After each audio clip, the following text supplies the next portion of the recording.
Hey, what's going on YouTube? So we're on to review number 139, and we are playing golf. Now, as you can tell by my tone of voice, that this game is not that great. Out of all the golfing games I've played so far, all two of them, this one is probably the most boring, considering that it's almost as good as the other ones, except this one just has no music. Take something that's not very exciting like golf, and take away something that could have made it kind of enjoyable like music, and you pretty much have this game. Now, there's nothing wrong with the sport of golf. I mean, if golf is your thing, then great. But I don't think it makes for a fun Nintendo game whatsoever. But there are good points to this game. I mean, it's pretty straightforward, so you don't really need to worry about learning too much. You might have to mess around with the clubs a little bit just to understand what each club does. But as a golfing experience, it pretty much covers most of the basic. You don't have to worry about cheap AI or level design, because really, it's just you playing for a score or you playing for a score with someone else. Besides for learning how hard to hit the ball is you have to worry about the wind, which kind of messes up your shots every now and then. But other than that, like I said, it's pretty straightforward. And if you take a look at the cover of the game, I mean, it is what it is. It's golf.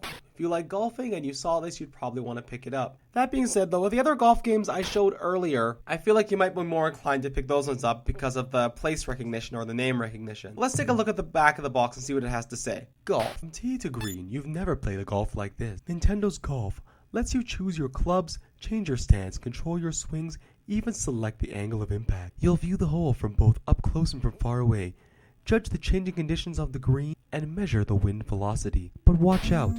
When the wind changes, so does the flight of your ball. With Nintendo's state-of-art graphics and realistic gameplay, you'll believe you're right on the fairways. So play Nintendo Golf, because there's not a video game golf on par with it anywhere. So pretty much half of that is a lie, because it's not realistic, and there are other games that are much better.